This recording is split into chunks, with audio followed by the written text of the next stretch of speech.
down that camera and strap in. It's time for a new episode of TogChat Live. It's an open mic night for photographers. Get ready for 60 minutes of your photography questions in real time with answers from your host, Joe Edelman.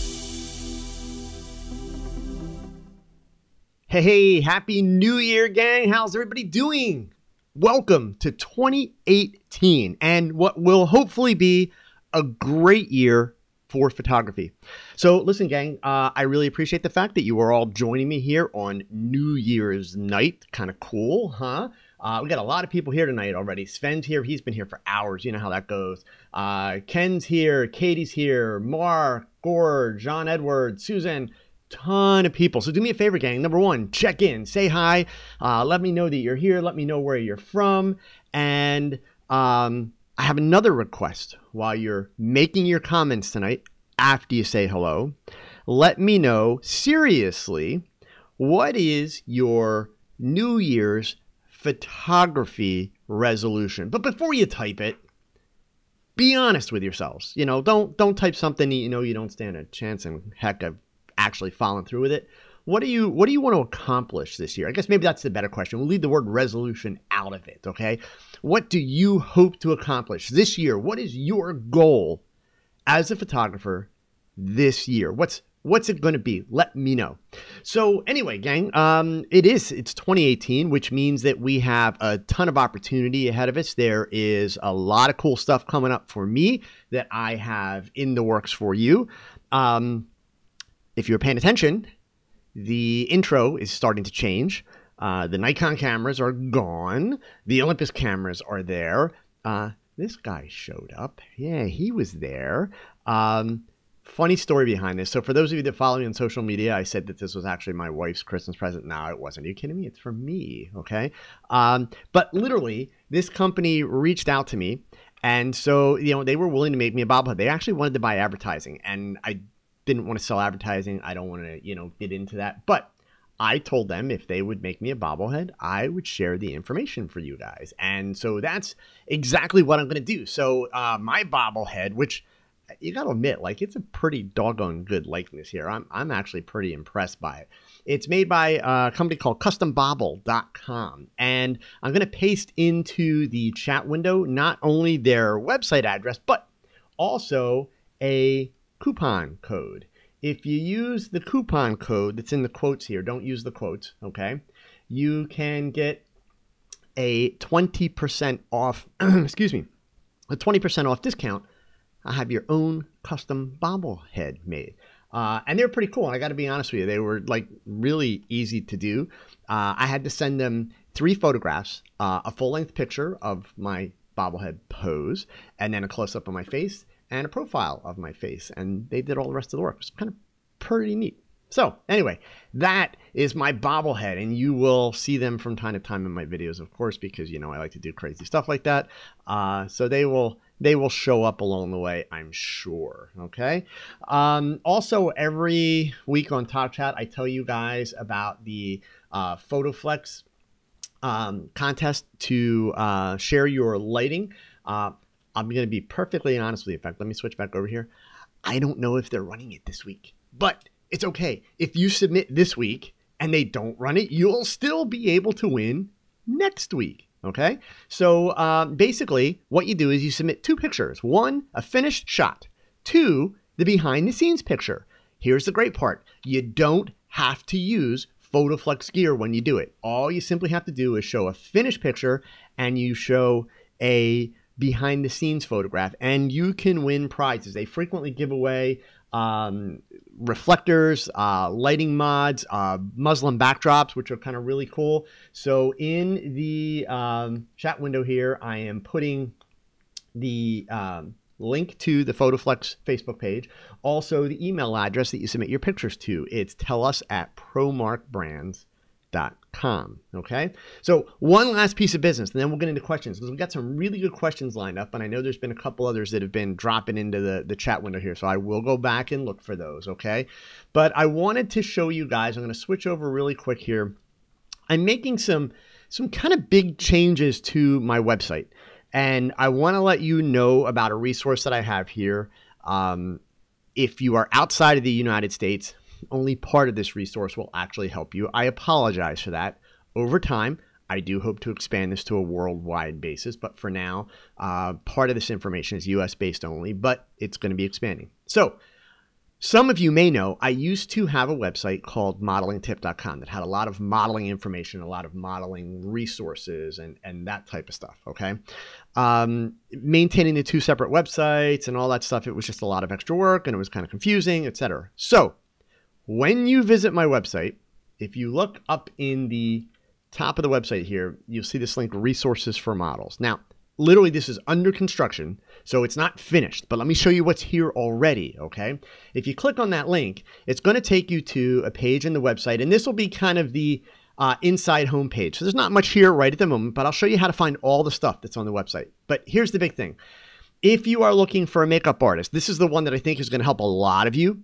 If you're looking to up your game this year, which in 2018, if you're shooting portraits and models especially, and you want to really up your game, makeup artist is going to be part of the process, okay? So that being said, you can go in here, you can pick whatever state you're in. I'm in Pennsylvania. You can click on that state and it's going to roll over and it is going to take you to a directory broken down by town or city of makeup artists in that area. Now, how do they get to be in here? What's the criteria? So obviously, I have not worked for or worked with every one of these makeup artists. That would be kind of cool, but impossible, right? So some makeup artists, like these ones in Pennsylvania, I've worked with a bunch of them, okay? Others, the way they are included is they submit their information to me and say, hey, Joe, I'd like to be included in your website. Cool. So what do? Number one, I do a little social media background search just to see if there's anybody out there complaining about the quality of their makeup. And then two, I take a look at their portfolio. They have to have their own website, meaning, you know, somebody decides, oh, I'm a makeup artist and they put up a Facebook profile. I'm not going to include them in this listing. They've got to be really putting effort into what they're doing. So they've got to have a website. They've got to have samples to show. And at that point, then I will go ahead and list them if the quality of their work is such that I could see myself using them at some point, maybe if I was traveling to their area, etc. So that's how they get listed, okay? So anyway, what's in here is a directory of all the modeling agencies in the United States, legit modeling agencies. In other words, they have brick and mortar offices and they do not have tons and tons of complaints against them claiming they're scams, etc. For all 50 states, including Washington, D.C., makeup artist directory, and also promo agency directory if you are looking for promotional or event models, or if you're trying to help girls out, you can send them this. And then also on this page, which will be coming over the next couple of weeks, will be a ton of articles. The articles, many of them are already in here, not all of them, but many of them are. These are articles that are primarily for models. In other words, if they are, you know, parents that are interested in getting their kids into modeling, a girl with a question, gosh, if I, you know, do artistic nudes, can I still sign with a modeling agency? 15 tips for a great modeling portfolio. This is good for photographers too, if you want to help model. So all of this information is useful not only to potential models, but also to photographers that want to work with models, okay? Chris, Google didn't find it because it literally just happened, man. I'm showing you where it's at on the website, okay? So also things like how to find the right model photographer to shoot your portfolio. A lot of you guys, and I mean guys mostly, you're not going to like that article. Too bad. Life's a bummer, but I stand by those words. So just so you know, this is the information that I am teaching young models. And whether you like it or not, it's good information. It's the right information for a girl that's getting into the business, okay? So this is information that, you know, will be available. There's literally about another 80 articles that are coming. I still have to load images in, all that kind of stuff. A lot of you may not know this, but I've been quoted in numerous books on the modeling industry. Over the last, 17 years now, have had a stellar reputation for helping new models get into the business and great success at getting new models signed with agencies and getting them work. So that is not the focus of my business at this point, but I have tons and tons and tons of content and information. So I'm making all that information available. And the biggest reason I'm doing it is two things. Number one, to make it available for people because it's good information. It helps them kind of navigate all the craziness and the stupidity that's out there. But also number two, by getting this information out there into the masses and making it readily available for new models that are getting into the business, it helps them avoid idiots. And when I say idiots, I mean guys with cameras, what they call in the model mayhem world GWCs. People that just want to shoot for their own entertainment, or people that are, all these photographers that call themselves, managers and all that kind of stuff. It's the biggest bunch of crap ever. So this is a way of getting as much information out there as possible to make sure that people are getting in this business and finding good information very early on in the process when they start doing their Google searching, and so that they can avoid a lot of those pitfalls. So these are changes that are happening on the website, coming to the website, that you will see over the next couple of weeks. But a lot of the stuff is there already. It's being built out. So, by all means, check it out. And like I mentioned, the directory of makeup artists, if you're looking to up your game this year, this is where you're going to start. And, by the way, gang, good information goes both ways. So how about doing me a favor? If you're in the United States and you've got a makeup artist and they're good and they're not listed here, well, duh, let them know that they need to contact me. And pretty much from any page, let's say, here I clicked on Colorado. So if you know a makeup artist that's in Colorado, send them to the website, show them the directory. All they've got to do is scroll down to the bottom of the page and they can click, and there's a form that they can fill out to submit their details. And then I'll review their work and they can be added to the directory. So all the information that they need is there. Okay. All right, gang. So let's dive into Kenneth. Where do you find the time to do all that stuff? When's the last month you've slept? Yeah, I'm not getting a whole lot of sleep right now. A lot of stuff coming up this year, but it's a good problem. I'm not complaining at all. It's a good problem. So I did mention a couple weeks back in one of these live shows, I routinely over the years will take kind of the week between Christmas and New Year's, and that's when I frequently redesign my website, or give it kind of like an upgrade, so to speak. This year I didn't do a redesign. I'm very happy with kind of the design and the functionality of the website, but I did decide to go ahead and shut down that modeling website, move all this information to here, and actually add quite a bit more. And I will tell you that that modeling agency directory that I showed you, it is the most in-depth, most detailed modeling agency directory on the internet, period. You will not find one more detailed. If you go to Google and do a search, you'll see the listings that modeling tip come up, but if you click on them, they roll over to this website now. So eventually Google will catch up. It'll have all the Joe Edelman links in it. But there's a ton of really, really good information that's available for you guys to use. Okay, so let's get started on some questions here. Jean Edwards got a question. How do you see the future of photography from a business perception, considering the advances of cell phone portraiture and AI? Google's now using AI to rate pics based on aesthetics. Jean Edwards, I see the future of photography from a business standpoint to be incredibly good, to be very strong, to be very opportunistic. However, I am also confident that this year in particular, because it's going to get worse every year, so I can say this with great confidence.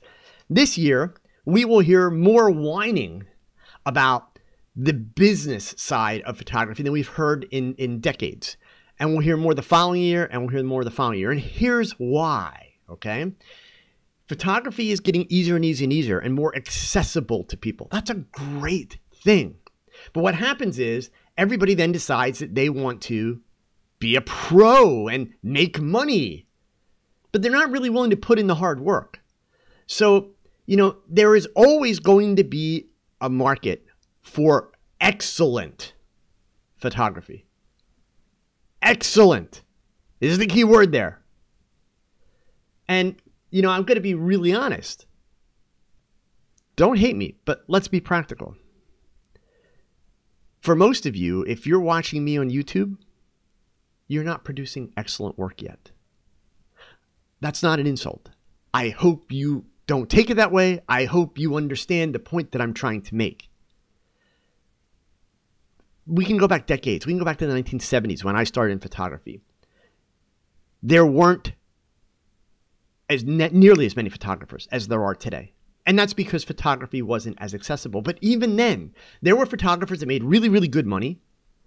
In fact, I knew photographers that had huge houses, drove really fancy cars, worked their butts off, but their work, incredible, the best. And they were rewarded accordingly. And then there were others, not so good, but they did okay. They paid their bills. They enjoyed what they did. So, the reality of it is the people that are making big money today, they're not watching Joe Edelman on YouTube. And they're not making big money because they're not watching Joe Edelman. You can go ahead, you can throw that one out there if you want, but that's not why. They're making big money because they don't need to watch Joe Edelman, because they've done their homework, because they've learned the ins and outs of the business, because they're doing, high quality, excellent work. So I think that, the opportunity is awesome. Okay. So Chris Apple, how do you define excellent photography? Photography that is of high quality, very detail oriented, and most importantly, unique. It's real simple. Okay. Excellent photography is photography that is different. It's photography that people are willing to spend more for because they can't get it somewhere else. That's the practical side. That's not about my perception. That's not even about my definition. That's about the practical side of it. Okay. And we do that in anything. If you go to a Chevy car dealership and you look at a little Chevy Compact and somebody tells you that Chevy Compact is going to cost the same amount of money as a high-end Porsche, you're going to laugh at them. Why are you going to laugh at them? Because that little car doesn't have the reputation, it doesn't have the quality and the craftsmanship, the speed, all the feature sets that the Porsche does. So it's no different in any business. It's not about what I perceive to be good. That's the way of the world, gang. Some people have much higher self-evaluations of themselves than others who look at their work do. And that becomes an obstacle for those people. If you can't look at your work and be honest with yourself, really honest with yourself, then, hey, you will struggle in the process, okay? The challenge to make it in the photography business is, number one, not to start out and say you're going to be the best, because you're going to fail. You're going to fail miserably. You start out and you find what you're passionate about, and you follow your passion, and you make sure that you do your passion to the best of your ability. And then you find people who appreciate it. And those people will pay more for what you're doing. Other people will look at what you're doing and say, what the heck is that? That's crap. Why would I pay for that? And guess what? That's okay. So there are people that look at Sue Bryce's work and say, but yet look how much money she makes. There are people that will look at Joe McNally's editorial work and say, I don't like strobes. He doesn't have a problem. So, again, it's about finding your customer base and creating something that is above average for them to do it. But we can look at all these high-earning, top-quality photographers, and we can find consistencies in their work. And it's consistencies that we're not going to find in people that are watching YouTube videos. I'm sorry. But we're not, okay? So, you will get to a point, and I hope all of you get to this point. That's why I do this. My goal, my dream, my wish, my desire for all of you is to get to a point where you're looking down on me and my ability, where you've got more experience than me, where you've got more ability than me. A lot of you have more ability than me now, but you're not using it. So, it's really a matter of being honest with yourself, not looking for somebody else to tell you what it is, and then finding your audience. So Chris is coming back. Here we go. Excellent in the world market, where you compare to the entire planet. And, Chris, that's your problem. I'm going to be really honest with you, Chris, and then I'm not taking any more questions from him tonight. I'm familiar with Chris. He's here in Pennsylvania. Chris, I happened to look at your website after the last TogChat. I'm going to speak directly to you. Your work's come a long way in the last couple of years, but guess what? It's still sloppy. It just is, man. Okay. So, you want to be the best photographer on the planet. What the hell are you sitting here on my YouTube channel for right now? Like, why? Why? Because you're not going to become the best photographer on the planet sitting on my YouTube channel. You told me the last TogChat that you want to move to LA and do fashion work. Well, good luck with that, man, because you're not going to get booked in LA. You're just not. You're not being honest with yourself. You're simply not. You need to put in a lot more work. You need to get off your high horse. Stop shooting to be famous. What is famous? What do you get for that? What do you get if you're the best photographer on the planet? What do you get? Because, Chris, you're not. I'm not. No photographer that's watching YouTube is. That's the point, man. So, you're taking pictures for the wrong reasons. You want to be somebody. Photography is not the reason for being. YouTube is not the reason for being. You have to find that personal reason why you do what you do and then do it. And do it to the best that you can do it. But what has it got to do with being the best in the planet? Like, why? Like, seriously, Chris, that's, we're going to move on from that, gang. Okay? So, let's see. Slide up here. Kareem, how do you battle the so-called photographers who shoot for free when you're trying to make an income? I can't believe we're going to start the year off with this, gang. Wow. Seriously? Do I have to, browbeat all of you tonight? All right. So, Kareem, how do you handle those photographers that would shoot for free when you're trying to make money? You put on your big boy pants and you act like an adult and you go to work and you bust your ass. Seriously. I mean, what do you want me to tell you? You're going to go out and you're going to report them to the freebie police and they're going to take them away or something and stop them from picking up a camera? If somebody wants to work for free, that's their problem. That's their problem. We know they're not going to pay their bills, right? We know that if they're working for free, they're not going to make money to buy more equipment. We know that they're probably not going to become real professionals. So if you're actually working at a professional level, if you're actually paying your bills with your camera, or even at a point where you're about to try, what's the threat? Because let's face it, the clients, let's flip this around. The clients who would use those free photographers are clients that aren't going to pay the money anyway. These are clients that would choose to have a cell phone picture instead of paying a photographer. So I'm sorry, Kareem, but these people that shoot for free, they are not hurting your income. It's in your head. You're being lazy. So quote me on this, gang. Photographers that complain about photographers that shoot for cheap or photographers that shoot for free are just lazy. Straight up lazy. It's like you're entitled. Your business should be just handed to you. You're a photographer. Why? Because you said so. So people should have to come to you and pay you money. They should not be allowed to go to someone that will work for free. Come on. Are we all that juvenile?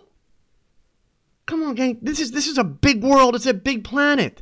Part of the problem is so many of you want to make money, but you're not willing to put in the hard work. You're simply not. I was pretty tough on Chris before. I'd never met Chris. I'm familiar with him. And indeed, I started out my comments. In the last couple of years, his work has progressed tremendously. I was very impressed by what I saw after I looked at his website after the last TogChat. But the fact of the matter is, there's nothing on that website that is whoa, never seen that before. Oh my God, I've got to have that because I've never seen it done. Nothing at all. And there's still a lot of pictures where, if we're being completely honest, they're sloppy on the details. So there's a tremendous amount of potential, but the hard work is not being completed. That's the point. So, hey, photographers that want to shoot for free, they serve a purpose. It's no different than the wedding photographer that will shoot a wedding for $500. We all know that photographer is not going to build a successful career shooting weddings at $500. Obviously, that conversation is a moot conversation. But here's the problem. You can't say that photographer should not be allowed to shoot the wedding for $500. You can't say that. And here's why. By saying that photographer is not allowed to shoot a wedding for $500, you are saying that a couple is not allowed to have photographs of the most important day of their lives unless they can afford several $1,000s for wedding photography. That's not appropriate. And that's not fair, because the fact of the matter is some people can't afford. Some people have a hard time affording $500 for wedding photography. So does that mean that if they want to get married, and if they're willing to take that risk to put their lives together and move forward and hopefully build a life, the American dream or whatever country you're in, does that mean they shouldn't be allowed to have wedding pictures? That's crap. If they can find somebody that will do it for free, good for them. Is that work going to be as good as a seasoned photographer that's been shooting for 30 years and probably shoots a wedding for $10,000 or $12,000? Of course it's not going to be that good. But understand, gang, the price doesn't relate to quality. Anybody can set a high price and still produce crap. So, come on, gang. I would like to think that we're all better than that. I really would, okay? All right, so let's see here. Let's scroll up a little bit. Joan 20, will you keep your focus on helping pros grow? Al, I will keep my focus on helping anybody grow in photography. Okay, absolutely. I am here to consult on business, and I will consult on business as I have done. But again, the problem is most of the people that are asking these questions tonight, Al, is a perfect example. We're being lazy. In fact, I have a couple questions that I'm going to make sure I hit that were posted really early. I will get back to them. They're lazy questions. They're photographers that are looking for a shortcut and not willing to put in the work. And the problem of it is by asking those questions, you're screwing yourself up. So yeah, my goal absolutely is to help people grow. That's why I'm here. That's why I do this. Okay. Again, it's the hows and the whys. Period. That's it. Okay. All right. So let's get back up here. I know I missed a bunch of stuff. Okay. I answered Kareem's. Eric Bizizi, how do you get your confidence in your work to justify pricing for your work? I will always find myself wanting to undercut myself and then when charging for work. Eric, it's tough. So bottom line, number one, let's just get that on the table, because anybody that says it's not tough is full of crap. Okay? It's tough. And here's why it's tough. When you have to look somebody in the face, which most of you don't do, sadly, most of you will gladly send the email and then you hold your breath, hoping the email comes back with a yes, but totally expecting a no. Well, that's the first problem in doing business, okay? At a minimum, get on the phone and have a conversation with somebody. Don't do business by email. But bottom line, it comes down to being able to look somebody in the face and telling them what you're worth. And I'm going to make it sound so simple. The solution? It's not simple. That's why I started out this answer with, it's not easy. But it is. You have to be prepared to have somebody say no. And understand that it's okay when somebody says no. So if you undercut yourself on pricing, you have to understand that you're also undercutting your client. Now that sounds a little backwards, right? Because it's like, well, wait a minute. If the client's getting a deal, how am I undercutting the client? You're undercutting the client because you're going to go do that job knowing that you're giving it away, knowing that you're not getting paid what it's truly worth. And even though you're going to try and work hard, even though you're going to try and do your best, that's in the back of your mind. It's impacting how you perform and how you do the job. So, but literally, you just, you have to learn to fail to succeed. When it comes to pricing, you have to learn to fail to succeed. It's the first thing I tell models. When I work with a young model, the first thing I teach them is that they have to understand one simple premise. In the world of modeling, and it's actually the same in photography if you want to become a professional, okay? But in the world of modeling, there's only one guarantee. That guarantee? Failure. No model gets hired for every single job that she submitted for. None. If we look at all the Victoria's Secret models, part of the reason why they are so famous and so well known, and they'll tell you this, watch their interviews, it's because they failed more than most people. So they weren't so lucky that they got hired for every job and became a Victoria's Secret model. No. They were lucky enough that they won the genetic lottery. They had the right look and they were the right height and the right size. And so they got more jobs than other people, but they also failed for more jobs. So much of it's a numbers game. And it is the same with professional photography. You got to tell people your price and you're not going to get every job. Nowhere does it say you have to get every job. Nowhere does it say you're a failure if you don't get every job. Like there's no book in the world in photography. There's no rule. There's no law. There's no expectation that says you suck if you don't get every job. You just don't.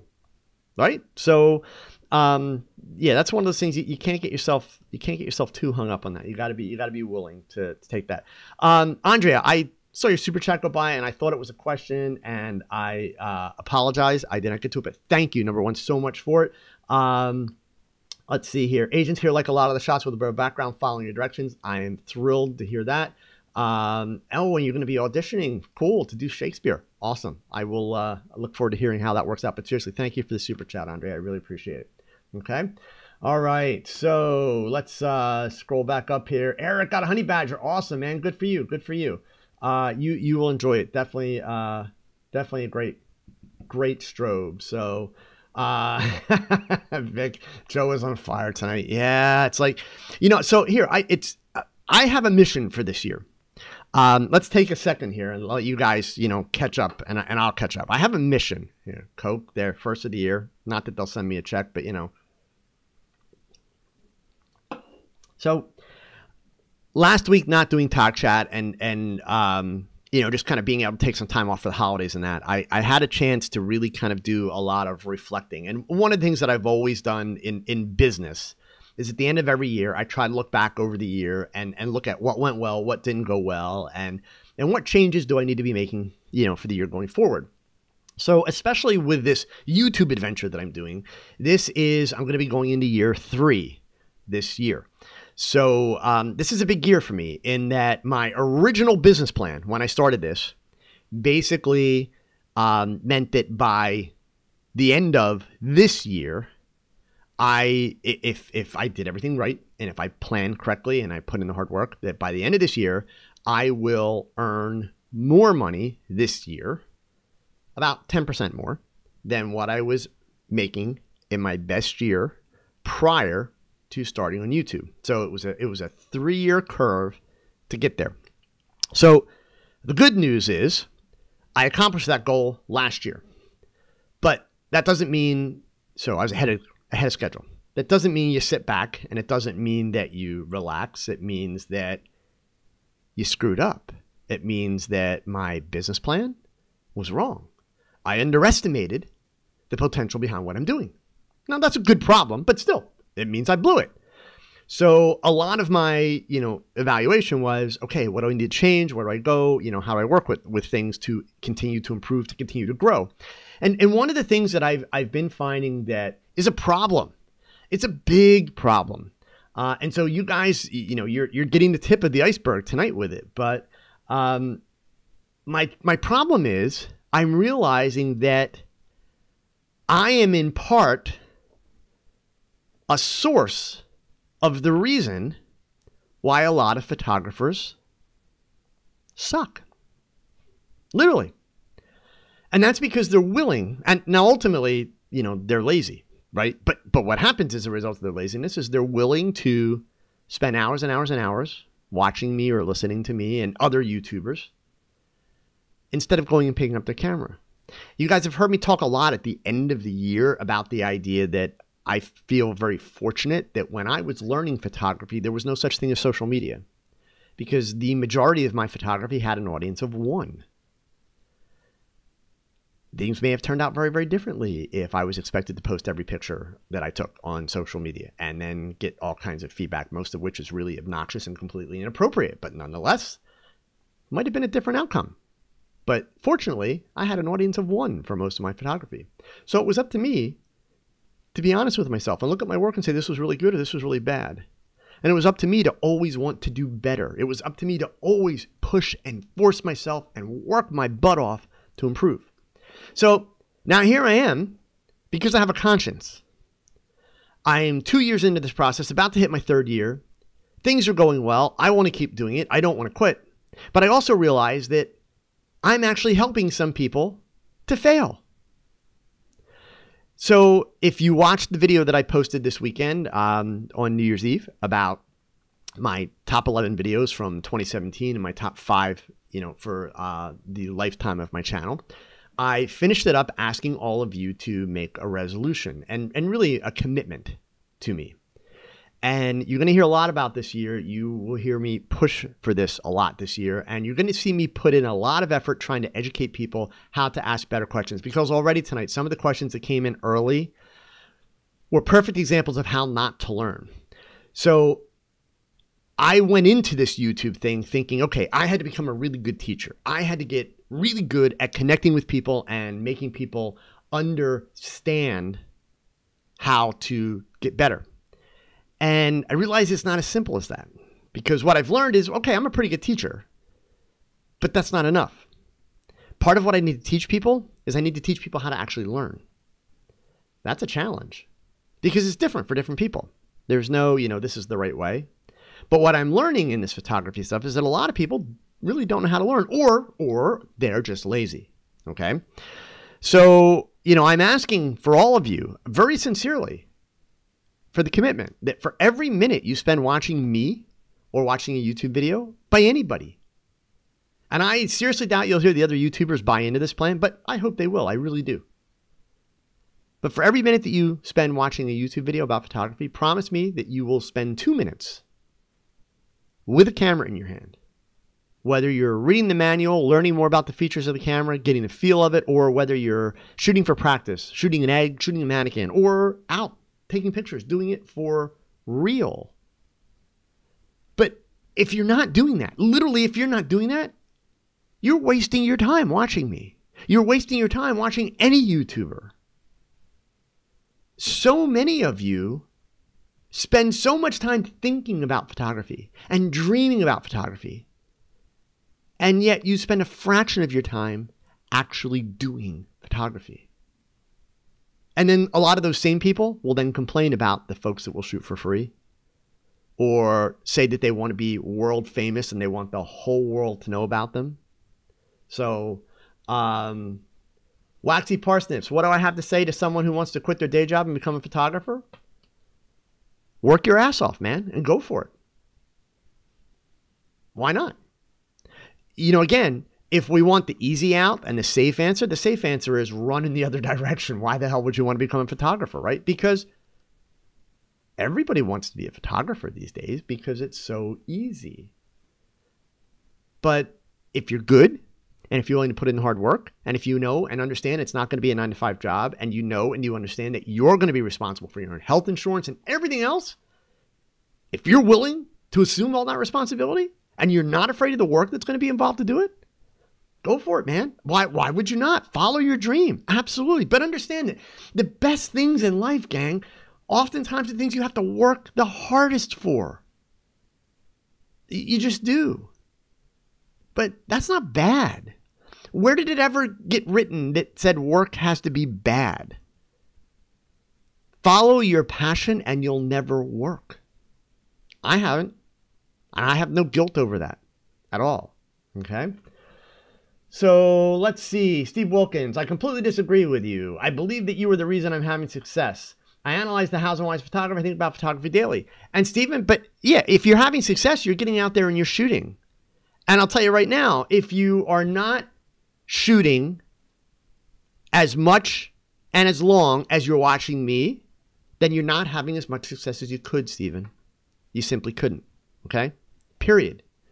Photography is about problem solving. Photography is about doing. You've got to do it. You can't take pictures on YouTube. You can't take pictures on a computer. You can't take pictures in your mind. You have to go out and pick up the damn camera and take pictures. And so, once again, it's great that you folks are learning from me. Please, I am very grateful. Let's be clear. Don't misquote me. But you guys got to understand that I didn't have any of those opportunities. And that's how I know what I know. Because I had to figure it out. I had to actually develop an understanding. I mean, you guys have been here. How often do I get geartographers in here debating over hairline issues with gear, and yet they can't shoot the side of a barn if they're standing in front of it? But yet they know every little tech detail. So what good is that? If you want to be a photographer, what good is that? You want to be a geartographer or a techtographer? Then that's awesome. Know all that stuff. But you've got to shoot. You simply have to shoot. That's a big part. If you guys watched my video about why I switched to Olympus, that's a big part of why I made the change. Because here I am 40 plus years down the road in my career. I was falling into the same trap that you guys do. I just didn't want to pick up my gear. It was a pain in the butt. It was always a big production. It's time to make photography fun again. And man, I'm having so much fun. It's incredible. I've taken more pictures this holiday than I've taken probably in the last 15 holidays. I had a blast doing it. So, you know, again, it's if you're not shooting, you're not learning. You think you're learning, but you got to shoot, gang. Okay? So, life's beautiful. Thanks so much for your advice, but I think a lot of us, myself included, want to take the best photos through your teaching us and not just ourselves shooting snapshots, but great shots. Once again, life's beautiful. That's great. I'm not asking anybody to not watch me. Let's be clear, folks. I'm saying 1 minute for me, 2 minutes for the camera. Okay? You can lead a horse to water, but you can't make it drink. I'm leading you to water. If you don't go pick up your camera, you're all still going to suck at photography. You'll know more. You'll understand more. You'll have a better academic understanding of photography, but you're still not going to be able to put it to use. That's coming from 40 years of experience, gang. Because I know people that were incredibly book smart in photography when I was a kid. I know people that knew 10 times more about photography when I was a kid. They went on to do other jobs in life. None of them stayed with photography. You have to experience it. You have to do it. That's why so many of you know so much about your gear and so much about photography, but yet you'll photograph a model 9 times out of 10 with a hairband on her wrist and never notice the hairband until after the fact. Okay? That's simply not getting enough practice. You get enough practice, you'll notice that. It's all about putting in the work, gang. It simply is. Okay? Let's see. I've decided to keep these psycho. I've decided to keep, oh wait, there's the question. I have a very good paying engineering job that I love to do and very good at. I also love photography from both a technical and creative aspect, but I'm a hobbyist. Decided to keep it this way. So yeah, I mean, that's good, man. I'm not saying anybody should turn pro because they have a camera. Like the smartest people in the world, I go through this with models. You know, girls come to me, oh, I want to be a model. I want to be fans. I want to be this. Like, you know, it's the dumbest thing in the world. Some of the smartest models I've ever met do it for fun. Just for fun. Where does it say in life that it is wrong to do something for fun? Why can't photography be fun? Please tell me that, gang. Why can't it be fun? So many of you make yourselves miserable over photography because Chris wants the world to respect him. Other people need to be the best at this and they have to know all of this. Why? Why? Where did that become a rule? Why is that a rule? It's not a rule. Why can't it simply be fun? Right? So again, you know, I'm not here to debate any of you. I'm here to say, look, if you like what I do and you like what I teach, this is it, gang. I'm giving you the raw information. I'm trying to steer you in the right direction. Some of you will catch on. Others will come back just to debate me and see if you can get me to go on a rant. Knock yourselves out. Okay? But the fact of the matter is, talk to successful people. Talk to people that are doing what you want to do. Chris, you want to be world famous? Go talk to a world famous photographer and ask them what you're missing. Here's the good part. You're going to hear exactly what I told you, Chris. So, you know, this is the thing, guys. You got to put in the hard work. Okay? So, let's scroll up a little bit. I saw there were some quite, well, actually, you know what? Let me go back to some of these early questions here. So, Steve had a question. I've seen a lot of people ask questions about what lens they should use. Is there a lens you wouldn't use and why? Steve, I don't think there's a lens that I wouldn't use other than to say that, you know, there are certain things that you wouldn't want to use a certain lens for. Like if I was shooting a portrait, I probably wouldn't ever consider using a fisheye lens unless I wanted to do something really crazy. You know, if I was going to shoot a sporting event, I probably wouldn't use a macro lens, that kind of thing. But no, beyond that, I don't have any, like I would never use this or never use that kind of things with lenses. So, Cassandra had a question early on. She noticed that, a bunch of the recent posts in the Facebook group, and by the way, if you are not a member of my Facebook group, let me put the link in here for you guys so that you can check that out. There we go. Her question is, a lot of the recent posts, the people had nose rings, and she was wondering if I would give my opinion on piercings. Okay, so let's keep this in perspective, right? So me personally, I'm not a big fan of piercings, but it doesn't matter what I think. if you're looking for a rule, Cassandra, there's no rule. And here's why. The rule is going to be dependent upon what's the outcome of the picture. What is the goal for the picture? So if you're photographing a person for a portrait, and they have a nose ring, well, then the nose ring stays. It's who they are, right? So the nose ring is very important at that point. Even myself, I wouldn't ask them to remove the nose ring if I was doing a portrait of a person for themselves. Now, let's flip that around. If I have a girl come to me and she wants to be a model and she wants to do a portfolio and she wants to go to a modeling agency and get hired as a model, then the first thing I'm going to tell her is you got to lose the nose ring, period. Okay? Because she will not get signed and get hired by an agency with the nose ring in her photos or in place on her face. She simply won't. So it's really not, it doesn't matter what my opinion is. It really means more about practice. In practice, there's no right or wrong. The only right or wrong is determined by what is the end game? What is the image going to be used for? And that's going to kind of help set that criteria. Okay. So let's see here. And all right, that's not a question. So let me finish these questions here. All right.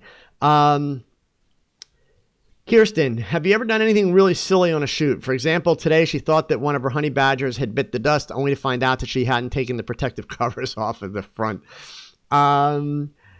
Gosh, Kirsten, there is no one thing that comes to mind.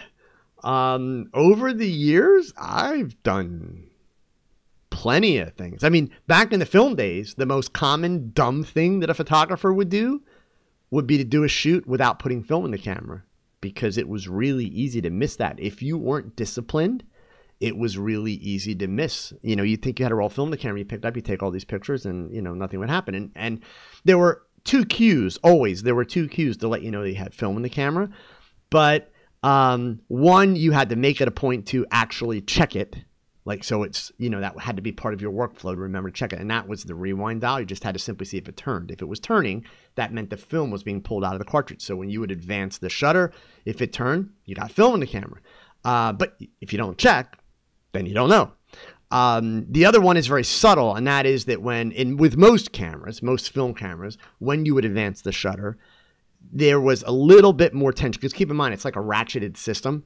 So there would be a little bit more tension to it, and it's a very subtle difference, but a little bit more tension with film than without film. I did that, you know, probably more times than I would like to, but, you know, let's face it, even one time is too many. Beyond that, nah, I guess for me, because I am type A and do tend to work a little fast at times, you know, it's not completely out of the realm for me to,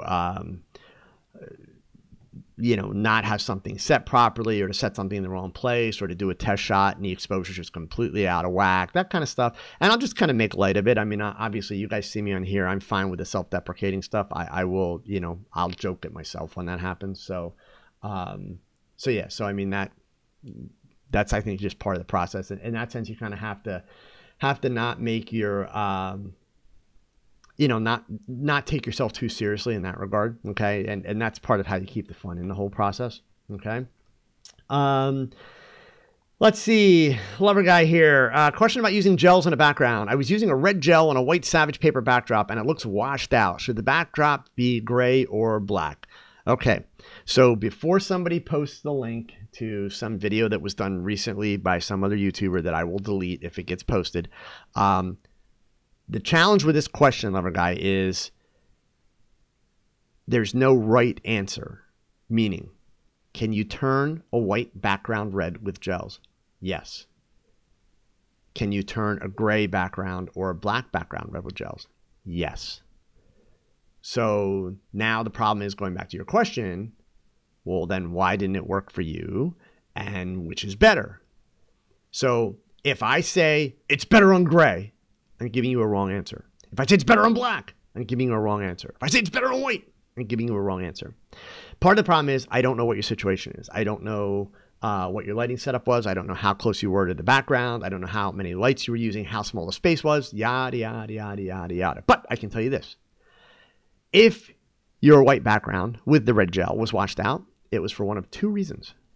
One, everything was too compact, and the lights that you were using to light your subject were also starting to blow out the background, basically light the background and take the red away. Okay, that's reason number one. Reason number two would have been simply that the strobe with the red gel that was on the white background, you had it overexposed. So, how are you going to turn a white background red? You need distance. That's the easiest way. So, you use the inverse square law. You're going to make sure that none of the light from your foreground lights hits that background at all. And then you're going to use a lower, so that's basically taking that white background and making it gray in the picture. And then you're using a gelled flash at what is probably going to be a fairly low power, and you're adding that red in. So what I can tell you in answer to your question is that the easiest color of those three to change the color with a gel, it's the gray. That's the easiest. That's why I have a video about using a gray background. It's one of my older videos, but the video is my favorite background color is gray. So if you, here, let me switch over here. We'll find the mouse. There we go. Let me go to my YouTube channel. In the front page of the channel, if you just type in the word background, actually, let's do gray background. And you type that in, it will bring up right there, best color for backgrounds. Check out that video. In fact, here, let me grab the link. I will put the link in the chat window here, and that way you guys will have it. So yeah, if I'm going to gel a background to change the color, gray is hands down my preferred choice. But can you do it in white? Sure. Can you do it in black? Yeah. There are kind of some ramifications of with both there when that happens. So another question I had fairly early on here from Ajax Rodriguez, shooting full body portraits with a 200 millimeter focal length set at f2.8. So first of all, I wouldn't call that a portrait, but I get it. That's the thing. So I'm gonna be straight with you, Ajax. I hope you're doing something creative with this. There are an awful lot of photographers that are using 200 and 300 millimeter lenses to shoot portraits these days. Which I'm sorry, I just think it's ridiculous. And here's why I think it's ridiculous. Number one, you're like a quarter of a mile away from your subject, so you can't communicate. So it's really hard to get any connection.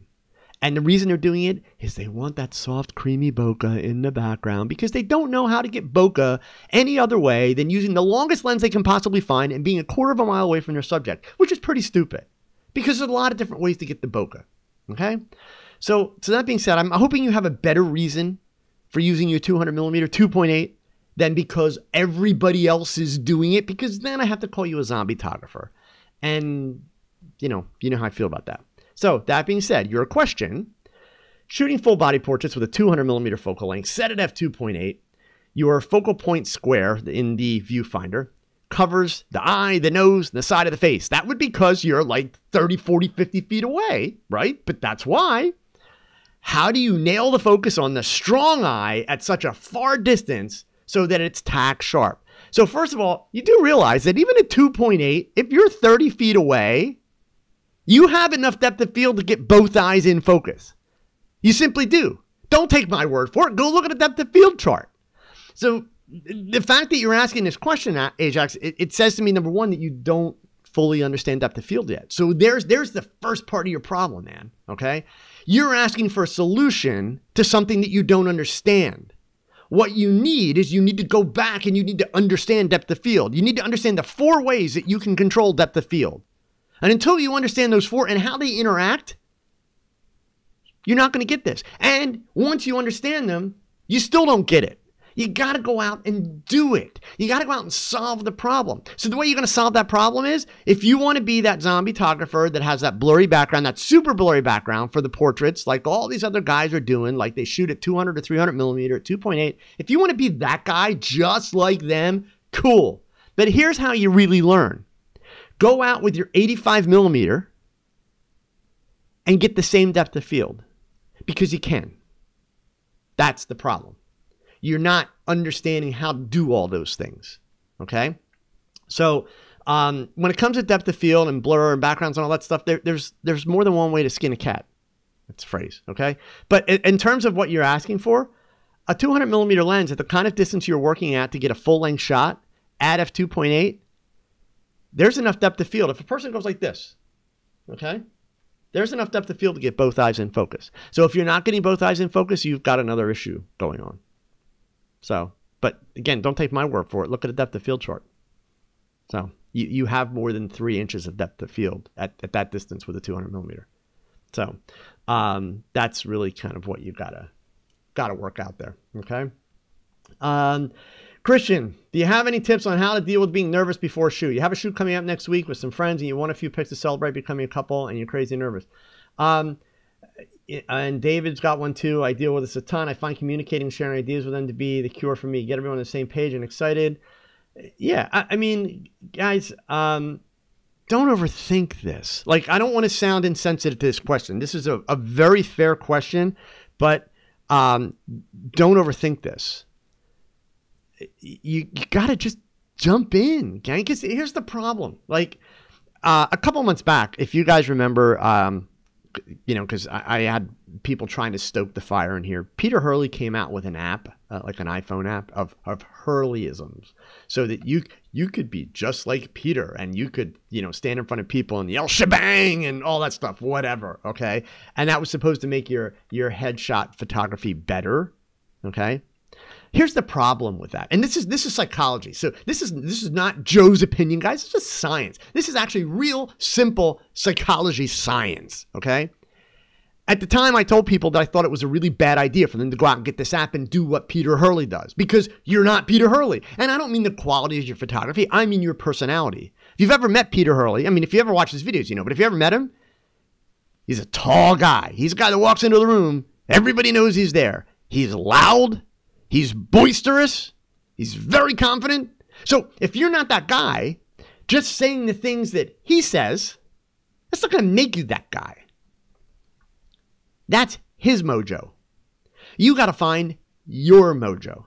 How do you find your mojo? You do what Peter Hurley did. You pick up a camera for the first time and you aim it at somebody with no clue what the hell you're doing. And you work through it. And then you do it again. And it's a tiny bit easier. And you do it again. And it's a tiny bit easier. And you do it again. It's a little bit more easier. And after about 1,000 times, you get to the point where you kind of feel like maybe you have an idea of what you're doing. When you get up to 2,000 times, you're thinking, okay, I think I can do this. But you guys want to read a book or see a video that says, yeah, communicate with people this way, and you're going to be like amazing. I mean, this is the thing, gang. Again, this is one of those lazy learning questions. I'm sorry, Christian. I'm not trying to be like a jerk here, but I'm going to be honest with you. Like, it's completely normal to be nervous. That's okay. When you talk to people that do like extreme sports or have extreme jobs, they will frequently tell you that the nerves are what keep them safe, because the nerves give them an adrenaline that keeps them focused. That's really what you should be doing with your photography. But I can tell you what I say. I can tell you what I do, all that kind of stuff. David's statements about planning, communicating, interacting with people. Photographing people, gang. Photographing people, it's a relationship business. Don't ever think of it otherwise, because the minute you think of it otherwise, you have failed. You have simply failed the process. So if you are not willing to have relationships with people, now I don't mean, physical, emotional relationships, but relationships.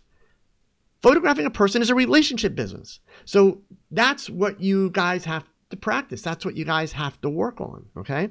But watching, a video about how somebody else does it, or buying an app from Peter Hurley and doing what Peter Hurley does, you're going to sound like the biggest idiot in the world, literally, unless you're like a clone, both physically and personality-wise, of Peter Hurley. Then you might get away with it. But other than that, nah, it's not going to work, okay? So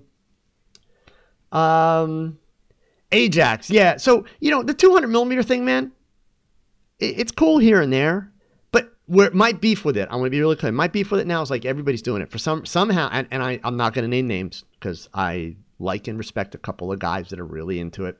So we'll leave names out of it. But yeah, it's just like, everybody's doing it. So who cares? Like, do something that's unique. So if you're going to pick up that 200 millimeter, find a way to do it different than what everybody else is doing it. Because otherwise, all you're doing is you're accomplishing what somebody else is doing, which means you're not going to do it as well. And even if you do better them, you're bettering them at their own game. So what's the gain there, right? Okay. Find your thing and do your thing. All right. So Vic, can I tell us about the why and the how of the image above my right shoulder? So that shot back there, that was done at the end of a modeling portfolio shoot. And the reason it was done at the end is because, and it's probably pretty hard to tell, but I believe the shot is on my website. She's got water drops all over her face. Okay. So it was just meant to be a creative shot. What we did, obviously mess the hair up kind of crazy because you generally don't see me do a lot with messy hair, but this is a case where I did messy hair. And so the hair is very intentionally messy. Took a leather jacket that I had worn. This shot was done in the wintertime. Took a leather jacket that I had worn to the studio that day and had the girl put it on backwards. So it's literally turn the jacket around and she put her arms through it so that it bunched up. So that's the leather. And the reason we did the leather is because we wanted the water droplets. But when we sprayed the water on her face, we didn't just take a water sprayer and spray. No. It's not that random. Okay. What we did is we took a small bottle of water, like, with a sprayer on the top, but put, and I just completely drew a blank. Oh, that's horrible. And I had it in my mind too. I'll come back to it. We put a chemical in it. Oh my God. I'll come back to the chemical. Anyway, we put the chemical in it and the chemical basically beads when you spray, and it's not going to hurt the person. It doesn't hurt their skin. Glycerin. Oh my goodness. God. Wow. It completely went away. Glycerin. Okay. Put some glycerin into the water, shook it up, and then sprayed it. So the glycerin almost acts like an oil. Which means the beads bead, but they don't run off right away. So it gives you more time to shoot and also allows you to be a little bit more controlling. So like when you see food shots, you know how like when you go into a fast food place and the burger up on the picture and the menu board has these amazingly cool little water dots all over the sides of the tomatoes and the lettuce. And you're thinking like, I've never seen a burger look that good. Well, the reason you've never seen a burger look that good is because they put them on with glycerin. Literally, they use a little eyedropper, just one at a time. So they're all manually put on. Yeah, that's pretty much it. So, Gerard, if you're willing to bet that when the cameras are off, Peter Hurley isn't yelling shebang every 2 seconds, I bet he's much more professional. Well, so let me be clear. I don't want to make it sound like he's not professional. The guy's making a ton of money. He's very professional. He's doing great. Okay. I am confident that in his shoots, you can watch a lot of videos of him actually shooting in his studio with headshot clients. He is very boisterous and very loud. I don't know that he always did shebang, etc. But yeah, I mean, I by no means do I want to make it sound like I'm questioning, Hurley's professionalism or anything like that. Definitely not. So, Davi, I have no idea if glycerin hurts flowers. I have no idea. I don't shoot flowers, so I'm not sure about that. So, Eric, when shooting in a very low or dark room where you need to use a video light to get your focus, have you used a small video light? No, I use Nikons and Olympus cameras. I never had a problem with autofocus with Nikon in the dark, and the Olympus is proving to be equally as effective and accurate.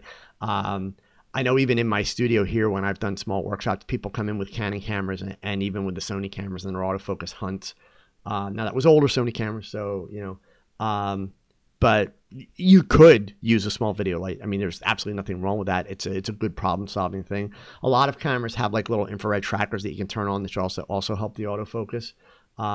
So yeah, I mean, that's definitely a problem solving scenario where you got to do what you got to do type thing. So if you're shooting in a really dark spot and your camera's just not picking it up, that would be a great way to go about doing it for sure. Okay. So, let's see here. Got that. Okay. Did that image. Keep going. Katie Rogers, do I have any resources that I recommend for photography contracts? ASMP, that would be who I would go to first and foremost, Katie. ASMP is the American Society of Media Photographers. Don't Google and use a contract that way. These are contracts, and also I believe PPA offers that resource as well. But this is stuff that's been vetted by attorneys, and because the problem with contracts is that essentially in theory, so I'm gonna put my lawyer hat on. The joke behind that is I'm not a lawyer, so don't take legal advice from me, okay? I'm a guy on YouTube, right? But most lawyers would tell you that if you're going to use a contract, it should be vetted by a lawyer for your sake, period. So you shouldn't just go pick up somebody else's contract. Who can afford that? Who wants to go that trouble? So organizations like PPA, ASMP, American Society of Media Photographers, they have had their attorneys put these together. So they're generic, but the point being they're fairly safe and they protect photographers that way. So that's where I would start out as far as looking for contracts you can kind of download and use for your own work. Okay. So Waxy Parsons, what is my take on Adobe turning their Photoshop CC software program into a subscription? You mean something that happened like what, 3-4 years ago? How long did that happen again? I think it's fine. I don't have a problem with it. My thing with all these big companies, gang, is these companies have to make money. Like, there's a balance. I would love for everything to be free.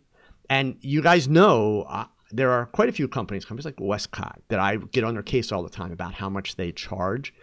I want to be really clear. Every company is entitled to make money. Otherwise, they wouldn't exist. And then we wouldn't have new ideas. We wouldn't have new gear. We wouldn't have advancements in technology. But, there's a balance, okay? Plain and simple, there's a balance. And so for me, I like to see companies, being fair to their clientele at the same time as they're being fair to their shareholders. So the subscription thing for Adobe, I think, is actually great because, the fact of the matter is, before that subscription thing, a lot of people couldn't afford the price of Photoshop, period. When you're doing it on a monthly basis and it's a smaller payment, it's a lot easier to manage, etc. I don't have a problem with that. I think that what they've done recently with Lightroom was a little bit odd. But unfortunately, I'm not going to lie, it doesn't affect me because I can't stand Lightroom. So it's really not an issue for me, as far as that goes. So, and let's see here. Okay, I had another question over here. Christian asks, how do you deliver photos to your clients? Everyone I ask is using a different method, so it would be fun to hear how you do it. Okay, I don't know about fun, but Christian, that's one of those really wide open generic questions, because the challenge there is, delivering photos to clients, what does that mean? Are you handing them prints? Are you giving them digital downloads? How big are the files that you're downloading? If you're sending a client JPEGs and you're only sending 10 of them, you could email them. They'll be fine. If you're sending a client high-res files, you're not going to email more than 1 or 2 if they're like a Gmail user, because they're not going to be able to get them, okay? So, first thing, guys, is we have to ask good questions if we want good information. But the company that I use, so for my clients and the kind of work that I do, I'm delivering digital files. When I shoot for the clients that I have, which is only a few clients at this point, I deliver digital files, high-res digital files, oftentimes several hundred of them. So I use a service called WeTransfer. I pay for their pro service. So it's WeTransfer.com. They're one of the more reasonably priced ones on the market. Very easy to use, very simple. Their service, because I have their pro service, also allows me to have basically a Dropbox where if I need someone to send me a file, I can give them the URL. And even if it's a big file, they can upload that file to me. And that way I don't have that file coming in through my email or anything like that. So that would be why, okay, or who I would use. Rebecca, what do I use instead of Lightroom? I use Bridge. Lightroom is a fine product, in my opinion, if you are not a super, super heavy shooter.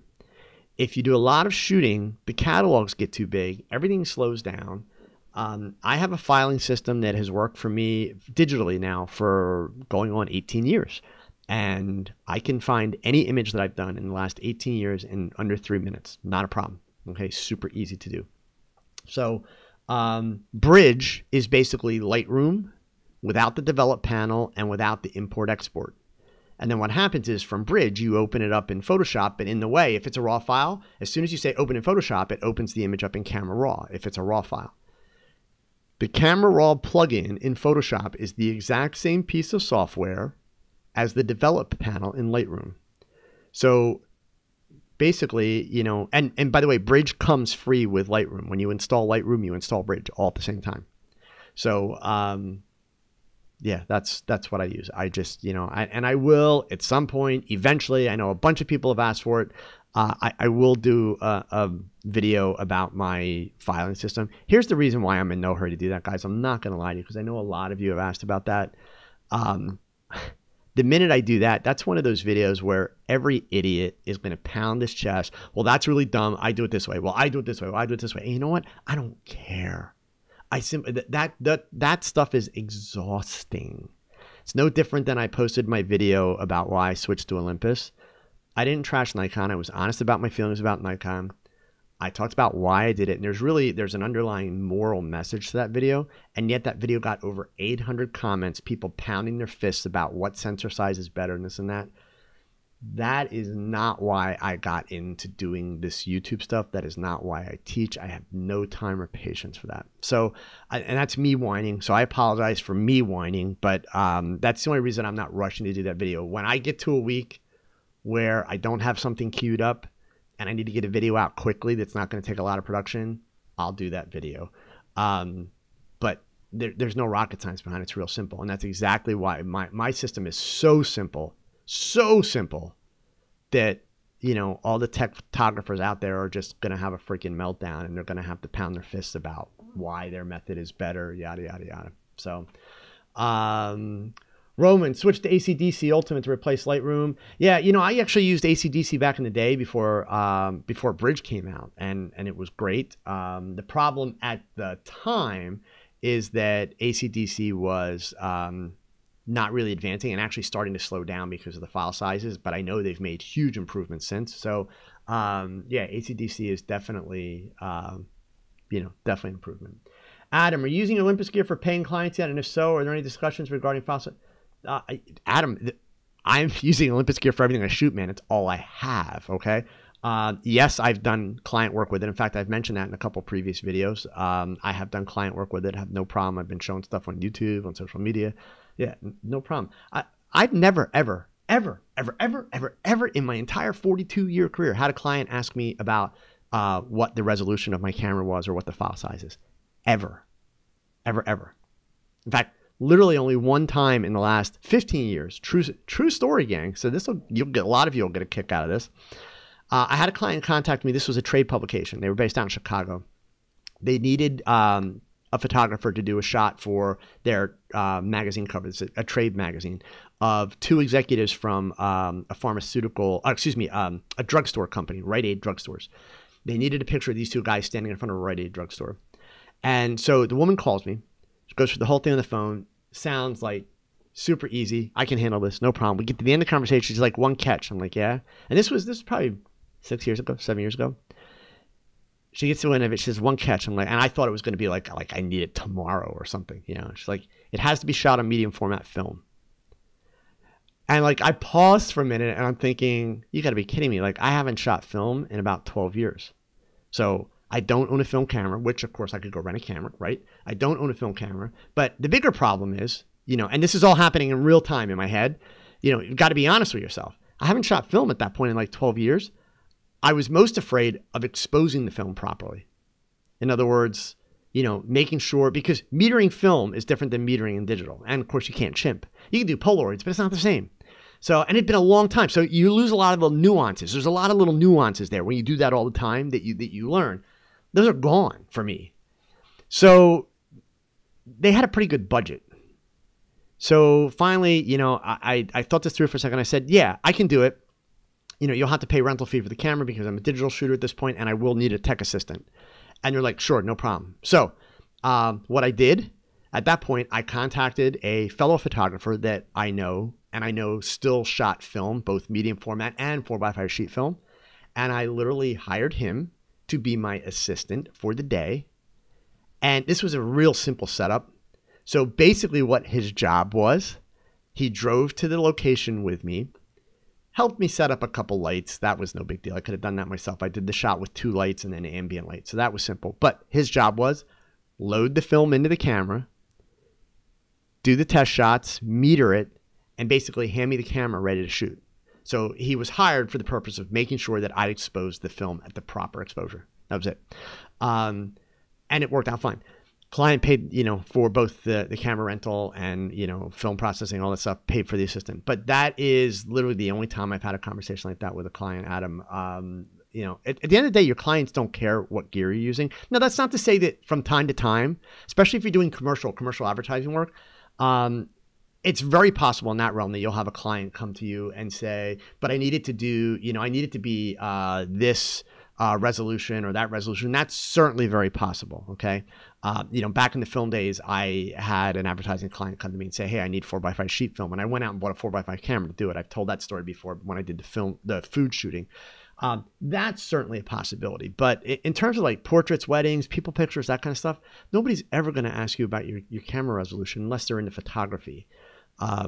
But yeah, the Olympus is performing just fine. And guys, keep in mind, again, I'm a photographer that works with good light. Even when I'm shooting, natural light, I create good light. When I'm shooting my grandson running around his house, I create good light. Maybe I'm adding a bounce flash, whatever, but I work with good light. So all this hype about dynamic range has become the feature that allows people to take crappy pictures and fix it later.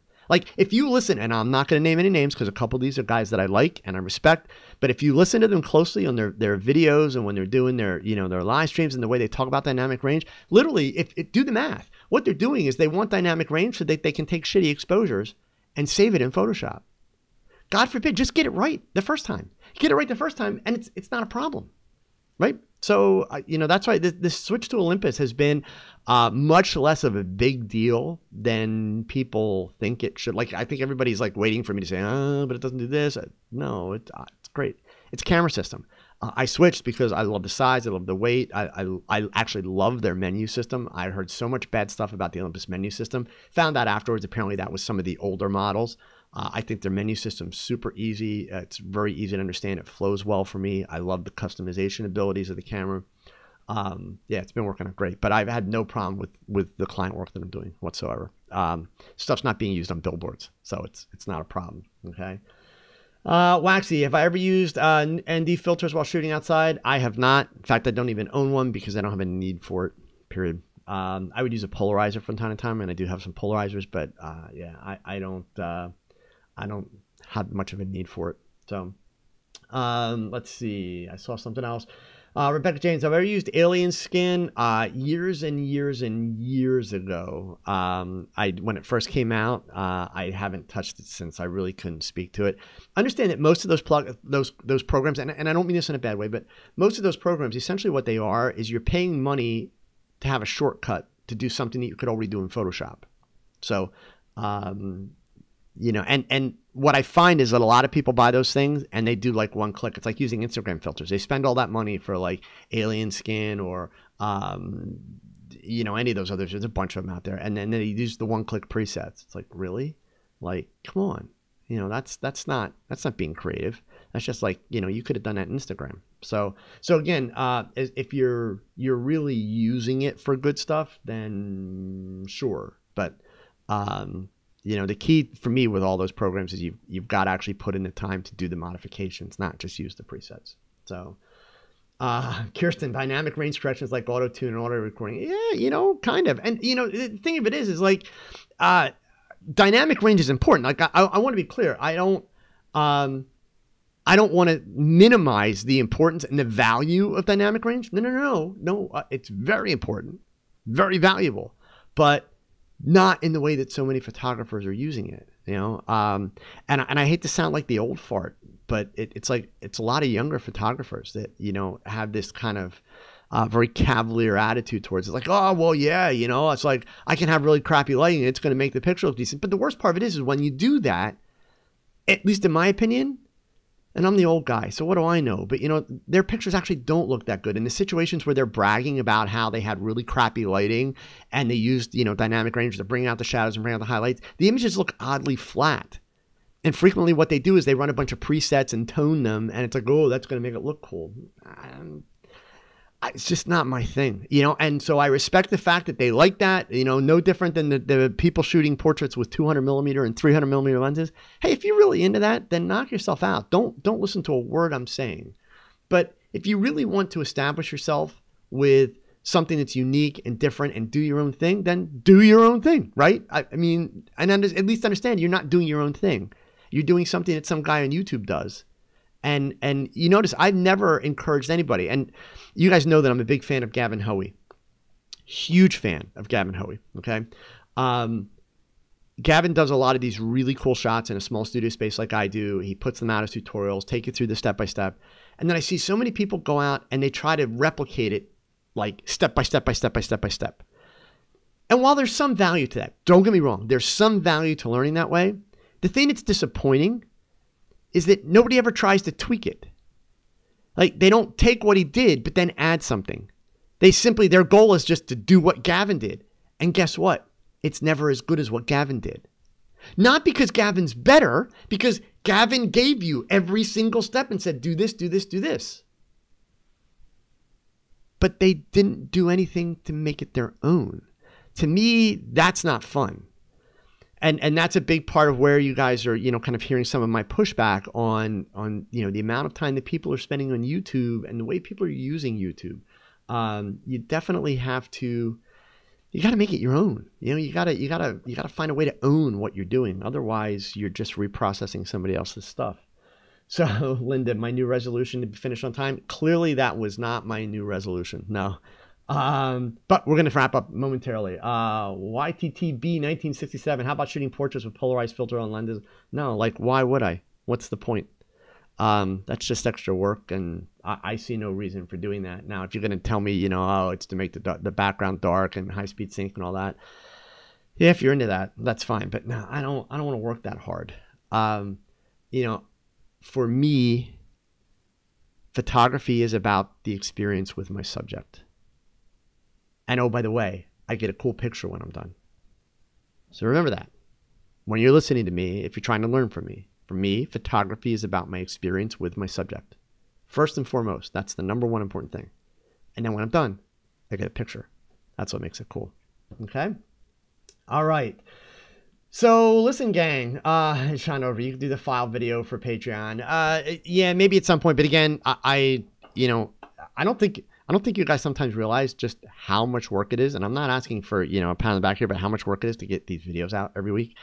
I don't sleep much, gang. Okay. And I, it's not like I have a big team yet. 100,000 subscribers is great, and I'm incredibly appreciative, but that doesn't mean that my channel generates that kind of money yet. I pay my bills. I earn my living by teaching, doing workshops, lectures, that kind of stuff. Oh, which, by the way, one last piece of business. Very, very important. For those of you that maybe live in the southern part of the U.S., 12 days from now, 13 days, 12 days, 13, which is it? Imaging USA. It starts on January 11th. The convention starts the 14th, so we're going to go with the 14th. Nashville, Tennessee at the Gaylord Opryland Resort, just outside of Nashville, actually, but looks to be a great program. A lot of really, really good exhibitors, and I'm really excited to say I will be presenting at Imaging USA this year. So if you're going to make it, I'll be presenting twice at 12:30 p.m. and 3:30 p.m. on Sunday, the 14th. So the first day of the expo, I will be presenting. I'll be doing a 40-minute talk about fashion portraits with simple lighting. And I'll be using Olympus gear. I'll be using a bunch of different lighting pieces. And I will be presenting on the Olympus stage at Imaging USA. So I do hope that I will get to see some of you there. It would be neat to meet a bunch of folks. And a month later is WPPI coming up in Las Vegas. That's the end of the month. I think it's around the 26th. I will be out there. So if you're out on the West Coast, you're looking for a show that's a little bit closer to you, WPPI is a great show. It's a huge show. It's going to be at the Mandalay Bay this year. I know that I'll be doing some demos for Interfit while I'm out there. There may be some other stuff in the works, but nothing that's signed yet, so I can't talk about that. But Stephen Wampler, you can get into Imaging USA really cheap. Number one, if you're a PPA member, your first Imaging USA, you get to go for free, okay, as part of your PPA membership. If you're not a PPA member, go to the Imaging USA website, which here, I put it up on the screen and then I went away from it. I'll paste the link into the chat window here. Go to their website and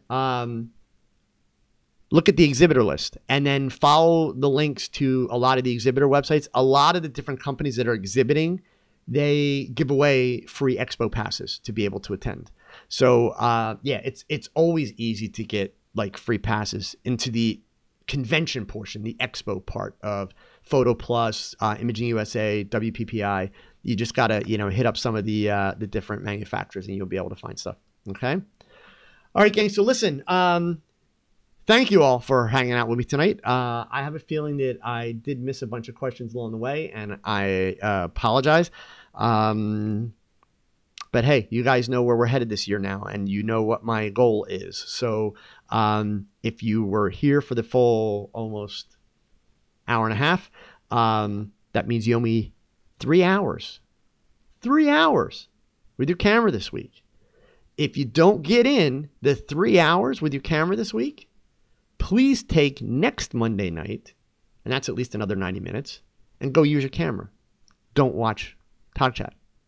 Tell me how many of the YouTubers will say, don't watch my videos, okay?